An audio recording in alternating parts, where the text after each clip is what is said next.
Hi, ಎಲ್ಲರಿಗೂ ನನ್ನ ನಮಸ್ಕಾರಗಳು. Welcome to my YouTube channel. ಬೆಳಿಗ್ಗೆ ಬ್ಲಾಗ್ ಸ್ಟಾರ್ಟ್ ಮಾಡ್ಕೊಂಡಿದ್ದೀನಿ. ಇದು ಟ್ಯೂಸ್ಡೇ ಬ್ಲಾಗ್ ಆಗಿರುತ್ತೆ. ಬೆಳಿಗ್ಗೆ ನನ್ನ ಮೊದಲನೇ ಕೆಲಸ ಅಡುಗೆ ರೂಮಲ್ಲಿ ಅಂದರೆ ಬಿಸಿನೀರು ಕಾಯಿಸೋದು. ಆಮೇಲೆ ನಾನೊಂದು ಲೋಟ ಬಿಸಿನೀರನ್ನ ಕುಡಿದು ತಿಂಡಿ ರೆಡಿ ಮಾಡೋಕ್ಕೆ ಸ್ಟಾರ್ಟ್ ಮಾಡ್ತೀನಿ. ಇವತ್ತು ವೈಟ್ ವೆಜಿಟೇಬಲ್ ಬಾತ್ ಮಾಡೋಣ ಅಂತೇಳಿ ರೆಡಿ ಮಾಡ್ಕೊತಿದ್ದೀನಿ. ಸ್ವಲ್ಪ ಕಾಯಿ, ಧನಿಯಾ, ಸೋಂಪು, ಮೆಣಸು, ಜೀರಿಗೆ, ಎಡ್ಚಕ್ಕೆ, ಲವಂಗ ಇಷ್ಟನ್ನು ಹಾಕೊಂಡು ಪೇಸ್ಟ್ ಮಾಡ್ಕೊಬೇಕು. ಆಮೇಲೆ ತರಕಾರಿ ಕಟ್ ಮಾಡ್ಕೊಬೇಕು. ಸೊಪ್ಪು ಸ್ವಲ್ಪ ಅಂದರೆ ತರಕಾರಿ ಏನೇನು ಅಂದರೆ ಕ್ಯಾರೆಟು, ಬೀನ್ಸು, ಬಟಾಣಿ, ಮತ್ತು ಒಂದು ಈರುಳ್ಳಿ, ಒಂದು ಬೆಳ್ಳುಳ್ಳಿ, ಶುಂಠಿ ಬೆಳ್ಳುಳ್ಳಿ ಪೇಸ್ಟು, ಪುದೀನ ಸೊಪ್ಪು, ಕೊತ್ತಂಬರಿ ಸೊಪ್ಪು ಇಷ್ಟು ಸಾಕು. ಹಾಗೆ ಕುಕ್ಕರ್ಗೆ ಎಣ್ಣೆ ಹಾಕಿ ಬಾತೆಲೆ ಒಂದು ಸ್ಟಾರು ಇಷ್ಟನ್ನು ಹಾಕಿ ಈರುಳ್ಳಿ ಹಾಕಿ ಫ್ರೈ ಮಾಡಿಕೊಂಡು ಆಮೇಲೆ ಶುಂಠಿ ಬೆಳ್ಳುಳ್ಳಿ ಪೇಸ್ಟ್ನ ಹಾಕ್ಕೊಂಡು ಅದನ್ನು ಕೂಡ ಫ್ರೈ ಮಾಡಿಕೊಂಡು ವೆಜಿಟೇಬಲ್ಸ್ನೆಲ್ಲ ಹಾಕ್ಕೊಂಡು ಅದನ್ನು ಕೂಡ ಚೆನ್ನಾಗಿ ಫ್ರೈ ಮಾಡ್ಕೊಬೇಕು. ಫ್ರೈ ಆದಮೇಲೆ ನಾವು ಬಿಟ್ಟಿದ್ದಂಥ ಮಸಾಲಾನ ಇಲ್ಲಿಗೆ ಹಾಕ್ಕೊಬೇಕು. ಹಾಕ್ಕೊಂಡು ಒಂದು ಲೋಟ ಅಕ್ಕಿಗೆ 2 ಗ್ಲಾಸ್ ನೀರು ಹಾಕ್ಕೊಬೇಕು. ನಾನಿಲ್ಲಿ 2.5 ಗ್ಲಾಸ್ ಹಾಕ್ಕೊತಿದ್ದೀನಿ. ನಾನು ಬಾತು ಮಾಡೋದು ಸ್ವಲ್ಪ ತೆಳ್ಳಗೆ ಮಾಡ್ತೀನಿ, ಅದಕ್ಕೆ 2.5 ಗ್ಲಾಸ್ ನೀರು ಹಾಕ್ಕೊಂಡಿದ್ದೀನಿ. ಇಲ್ಲಿ ಅಕ್ಕಿ ನೆನೆಸಲ್ಲ ನಾನು, ಆದರೂ ಸರಿ ಬರುತ್ತೆ ಇದು. ಆಮೇಲೆ ರುಚಿಗೆ ತಕ್ಕಷ್ಟು ಉಪ್ಪು ಹಾಕ್ಕೊಂಡು ಆಮೇಲೆ ಟೊಮೆಟೊ ಹಾಕ್ಕೊಬೇಕು. ಟೊಮೆಟೊ ಹಾಕಿದ್ಮೇಲೆ ಕುದಿ ಬಂದಮೇಲೆ ಅಕ್ಕಿ ಹಾಕಬೇಕು. ಅಕ್ಕಿ ಹಾಕಿದ್ಮೇಲೆ 2 ವಿಜಲ್ ಕೂಗಿಸ್ಕೊಂಡ್ರೆ ಬಾತ್ ರೆಡಿ ಆಗುತ್ತೆ. ಮಕ್ಕಳಿಗೆ ಎಕ್ಸಾಮ್ ಇರೋದ್ರಿಂದ ಬೇಗ ಆಗೋದನ್ನ ಮಾಡಬೇಕು ಅಂತೇಳಿ ಮಾಡ್ತಾ ಇದ್ದೀನಿ. ಹಾಗೆ ಅವರನ್ನ ಹೇಳಿಸಿ ಅವರನ್ನ ರೆಡಿ ಬಂದು ಅವ್ರಿಗೆ ತಿಂಡಿ ತಿನ್ನಿಸಿ ಅವ್ರನ್ನ ಸ್ಕೂಲ್ ಕಳಿಸ್ಬೇಕು. ಅವರಿಗೆ ಮಧ್ಯಾಹ್ನ ಲಂಚ್ ಬಾಕ್ಸು ಏನಿಲ್ಲ, ಬರೀ ಸ್ನ್ಯಾಕ್ಸ್ ಅಷ್ಟೇ. ಅದಕ್ಕೆ ನನ್ನ ಮಗನಿಗೆ ಇಲ್ಲಿ ಸ್ವಲ್ಪ ಮೋಸಂಬಿ ಹಾಕ್ತಾ ಇದ್ದೀನಿ.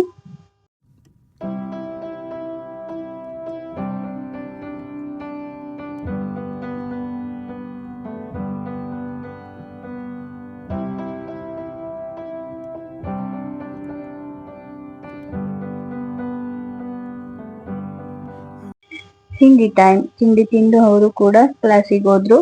ಅವ್ರಿಗೆ ಹೋದ್ಮೇಲೆ ಇನ್ನು ನಾನು ಫ್ರೆಶ್ ಅಪ್ ಆಗಿ ತಿಂಡಿ ತಿನ್ಕೊಂಡು ಕೆಲಸ ಸ್ಟಾರ್ಟ್ ಮಾಡಬೇಕು. ಯಾಕಂದ್ರೆ ಅವರು ಬೇಗನೆ ಎಕ್ಸಾಮ್ ಮುಗಿಸ್ಕೊಂಡು ಬರ್ತಾರೆ.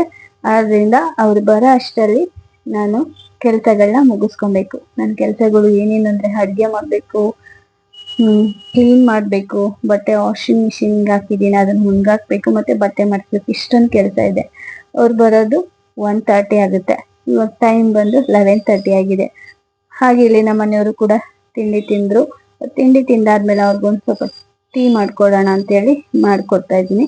ನಾನು ಇಲ್ಲಿ ಬೆಲ್ಲದ ಟೀ ಮಾಡ್ತಾ ಇದ್ದೀನಿ. ನಾನು ಹೇಗೆ ಬೆಲ್ಲದ ಟೀ ಮಾಡ್ತೀನಿ ಅಂತಂದರೆ ಬೇರೆ ಬೇರೆ ಮಾಡ್ಕೊತೀನಿ. ಬೆಲ್ಲದ ಟೀ ಅಂದರೆ ಒಂದು ಕಡೆ ಹಾಲು ಕಾಯಿಸ್ಕೊಂಡ್ರೆ ಇನ್ನೊಂದು ಕಡೆ ಈ ಪಾತ್ರೆಯಲ್ಲಿ ನೀರು ಮತ್ತು ಬೆಲ್ಲ, ಸಕ್ಕರೆ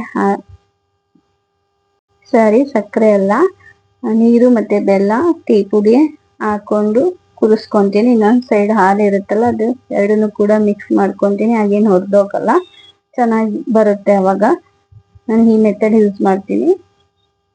ಇನ್ನು ನೆಕ್ಸ್ಟು ಕೆಲಸ ಸ್ಟಾರ್ಟ್ ಮಾಡಿಕೊಂಡೆ. ಇಲ್ಲಿ ಅಡುಗೆ ಮಾಡೋಕ್ಕೆ ಅಂತೇಳಿ ತರಕಾರಿ ತೊಗೊತಾ ಇದ್ದೀನಿ. ಏನೇನು ಬೇಕು ಅದೆಲ್ಲ ಎತ್ತಿಟ್ಕೊತಾ ಇದ್ದೀನಿ. ಹಾಗೆ ಈಗ ಅಡುಗೆ ಮಾಡ್ತಾ ಜೊತೆ ಕ್ಲೀನು ಕೂಡ ಮಾಡಿಕೊಂಡು ಮಾಡೋಣ ಅಂತೇಳಿ.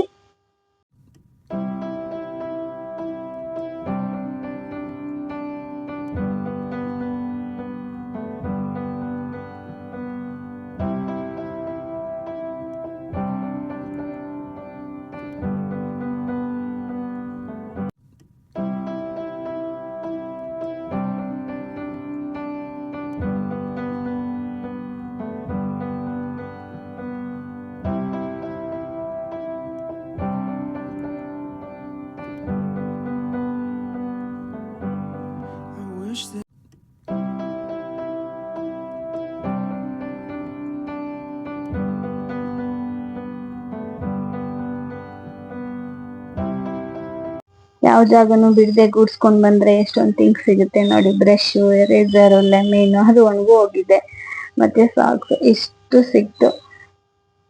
ಹಾಗೆ ಟೈಮ್ ಬಂದು 11 15 ಆಗಿತ್ತು. ಇನ್ನು ಅಡುಗೆ ಸ್ಟಾರ್ಟ್ ಮಾಡ್ಕೊಳ್ಳೋಣ ಅಂತೇಳಿ ಸ್ಟಾರ್ಟ್ ಮಾಡ್ಕೊತಾ ಇದ್ದೀನಿ. ನಾನಿವತ್ತು ಸ್ವಲ್ಪ ಬೇಳೆ ತರಕಾರಿ ಸಾಂಬಾರು, ಸ್ವಲ್ಪ ಸಬ್ಸಿಗೆ ಸೊಪ್ಪಿನ ಪಲ್ಯ ಮಾಡೋಣ ಅಂತೇಳಿ ಮಾಡ್ತಾ ಇದ್ದೀನಿ. ಮಕ್ಕಳಿಗೆ ಎಕ್ಸಾಮ್ ಇರೋದ್ರಿಂದ ನಮಗಂತೂ ಫ್ರೀ ಅನ್ನೋದೇ ಇಲ್ಲ. ಪಟ ಅಂತ ಕೆಲಸ ಮುಗಿಸ್ಕೋಬೇಕು.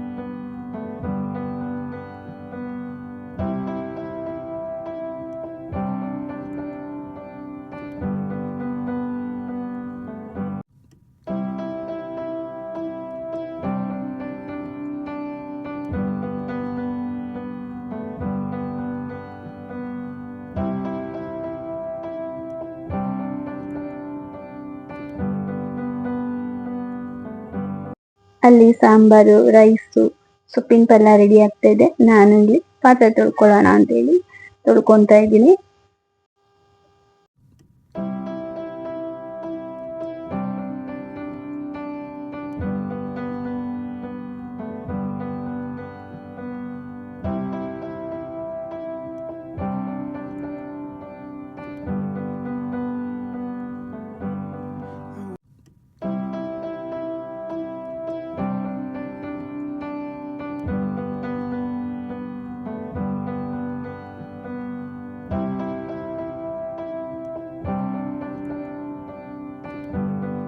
ಪಾತ್ರೆ ತೊಳೆದು ಮುಗೀತು, ಅಡ್ಗೆನೂ ಮುಗೀತು. ಸಾಂಬಾರ್, ಅನ್ನ, ಸೊಪ್ಪಿನ ಪಲ್ಯ, ಓಕೆ ಡನ್. ಇನ್ನೇನ್ ಮಕ್ಳು ಬರೋ ಹೊತ್ತಾಯ್ತು. ಸರಿ ಬಟ್ಟೆ ಹೊಣೆಕೂತ್ ಬರೋಣ ಅಂತೇಳಿ ಬಟ್ಟೆ ಹೊಣೆಕಕ್ಕೆ ಅಂತೇಳಿ ಟೆರೆಸ್ ಮೇಲೆ ಬಂದೆ ನಾನು.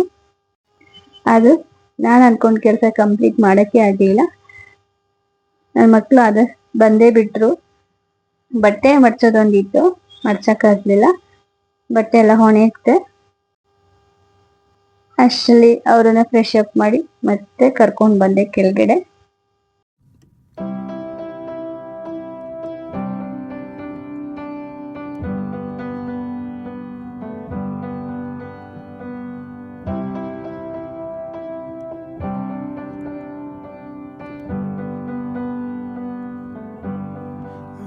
ಇವತ್ತ ಮಧ್ಯಾಹ್ನ ಊಟ ಅನ್ನ ಮತ್ತೆ ಸಾಂಬಾರು ಜೊತೆಗೆ ಸೊಪ್ಪಿನ ಪಲ್ಯ. ನಾನು ಕೂಡ ಊಟ ಮಾಡಿ ಅವನ ಜೊತೆ ಸ್ವಲ್ಪ ಹೊತ್ತು ಎಂಟರ್ಟೈನ್ಮೆಂಟು, ಅವನ ಜೊತೆನೆ ಕುತ್ಕೊಂಡು ನಾನು ಕೂಡ ಯೂಟ್ಯೂಬ್ ನೋಡ್ತಾ ಇದ್ದೆ. ಹಾಗೆ ಊಟ ಮುಗಿಸಿ ಬೇರೆ ಕೆಲಸಗಳು ಮಾಡೋಣ ಅಂದ್ರೆ ಎಕ್ಸಾಮ್ ಟೈಮು, ಸೊ ಆ ಕೆಲಸ ಎಲ್ಲ ಹೋಲ್ಡು. ನಾನು ಇಲ್ಲಿ ಒಂದು ಸ್ಯಾರಿ ತಗೊಂಡಿದ್ದೆ ಗೌರಿ ಹಬ್ಬದಲ್ಲಿ. ಅದು ಕೂಡ ಸ್ಟಿಚ್ ಮಾಡಿಲ್ಲ.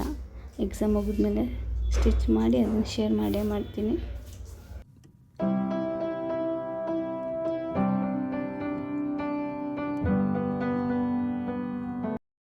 ಇನ್ನು ಎಕ್ಸಾಮ್ ಹೇಗಿತ್ತು ಅಂತ ಪೇಪರ್ ನೋಡ್ತಾ ಇದ್ದೆ.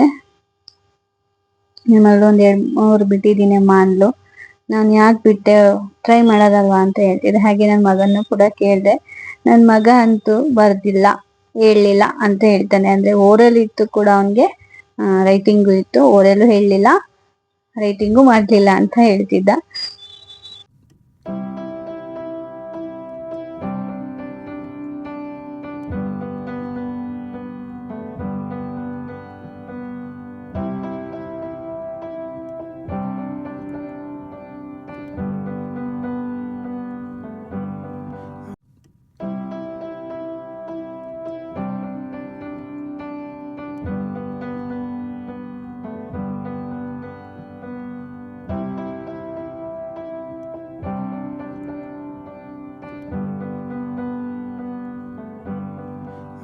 That I could.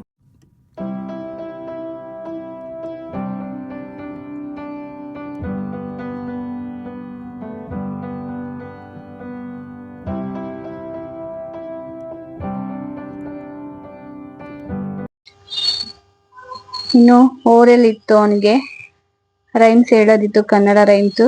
ಇನ್ ಬಿಟ್ರೆ ಇವನು ಹೇಳಲ್ಲ, ಆಟ ಆಡ್ತಾನೆ ನಿಂತ್ಕೋತಾನೆ ಅಂತೇಳಿ ನಾನೇ ಕುತ್ಕೊಂಡು ಹೇಳ್ಕೊಟ್ಟೆ ಅವನಿಗೆ. ಹಾಗೆ ರಾತ್ರಿ ಅಡಿಗೆಗೆ ಸ್ವಲ್ಪ ಹಾಗಲಕಾಯಿ ಗೊಜ್ಜು ಮಾಡೋಣ ಅಂತೇಳಿ ಮಾಡ್ತಾ ಇದ್ದೀನಿ. ಆ ಕಡೆ ಓದು, ಈ ಕಡೆ ಅಡಿಗೆ ಎರಡು ಕೂಡ ಮಾಡ್ತಾ ಇದ್ದೀನಿ. ಆ ಕಡೆ ಹೋಗ್ಬಿಟ್ಟು ಸ್ವಲ್ಪ ಹೇಳ್ಕೊಡೋದು, ಈ ಕಡೆ ಅಡಿಗೆ ಎರಡೂ ಕೂಡ ಮೇಂಟೈನ್ ಮಾಡ್ತಾ ಇದ್ದೀನಿ. ನನ್ನ ಮಗಳು ಸ್ವಲ್ಪ ಅರ್ಥ ಆಗ್ತಿಲ್ಲ, ಇದು ಹೇಳ್ಕೊಡಿ ಅಂತ ಹೇಳಿದ್ಲು, ಅದಕ್ಕೆ ಹೇಳ್ಕೊಡ್ತಾ ಇದ್ದೀನಿ. ಹಂಗೆ ಕ್ವಶನ್ ಆನ್ಸರ್ಸ್ ಕೂಡ ಕೇಳಿದೆ, ಹೇಳಿದ್ಲು ಅವಳು. ಸರಿ ಅಂದ್ಬಿಟ್ಟು ಅವ್ರು ಓದ್ಕೊಂತಾ ಇದ್ರು. ಒಂದು ಫನ್ ಟೈಮ್ ಇರ್ಲಿ ಅಂತೇಳಿ ಹಾಗಲಕಾಯಿನ ತಗೊಂಡೋಗಿ ಕೊಟ್ಟೆ ತಿನ್ನಕ್ಕೆ.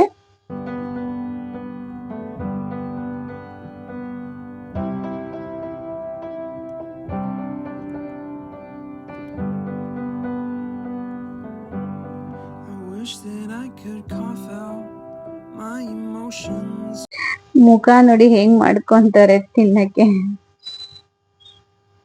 ಹಾಗೆ ಸಿಂಪಲ್ ಆಗಿ ಹಾಗಲಕಾಯಿ ಗೊಜ್ಜು ಮಾಡಿದೆ, ಅದ್ರ ಜೊತೆ ಚಪಾತಿ. ಯಾಕಂದ್ರೆ ಮಧ್ಯಾಹ್ನ ಮಾಡಿರೋ ಸಾಂಬಾರ್ ಇತ್ತು, ಅದಕ್ಕೆ ಅನ್ನ ಮತ್ತೆ ಚಪಾತಿ ಹಾಗಲಕಾಯಿ ಗೊಜ್ಜು ಇಷ್ಟು ಮಾಡಿದೆ. ಆದ್ರೆ ಏನ್ ಟ್ವಿಸ್ಟ್ ಅಂದ್ರೆ ಇಷ್ಟೆಲ್ಲ ಮಾಡಿದೆ, ಆ ಕಡೆ ಓದ್ಸೋದು, ಈ ಕಡೆ ಅಡಿಗೆ ಎರಡು ಕೂಡ ಮುಗಿಸ್ದೆ. ಆದ್ರೆ ನಮ್ಮ ಮನೆಯವ್ರು ಫೋನ್ ಮಾಡ್ಬಿಟ್ಟು ಅವನಿಗೇನು ತಿನ್ಸ್ಬೇಡ ಅಂತ ಹೇಳಿ, ಯಾಕೆ ಅಂತ ಕೇಳಿದೆ ನಾನು. ಅದಕ್ಕೆ ತಂಗಿ ಬಿರಿಯಾನಿ ಕೊಟ್ಟಿದ್ದಾರೆ ಅಂತ ಹೇಳಿದ್ರು. ಇಲ್ಲಿ ಕೋಪ ಮಾಡ್ಕೋಬೇಕೋ ಖುಷಿ ಪಡ್ಬೇಕೋ ಒಂದು ಗೊತ್ತಾಗ್ತಿಲ್ಲ. ಆದ್ರೂ ಕೋಪ ಮಾಡ್ಕೋಬಾರ್ದು, ಆಗೋದೆಲ್ಲ ಒಳ್ಳೇದಕ್ಕೆ ಅನ್ಕೋಬೇಕು ಅಷ್ಟೇ. ಇದಾಗಿತ್ತು ಇವತ್ತಿನ ಬ್ಲಾಗು. ಸಿಗ್ತೀನಿ ನೆಕ್ಸ್ಟ್ ಬ್ಲಾಗ್ ಅಲ್ಲಿ. Thank you for watching. Please subscribe my channel.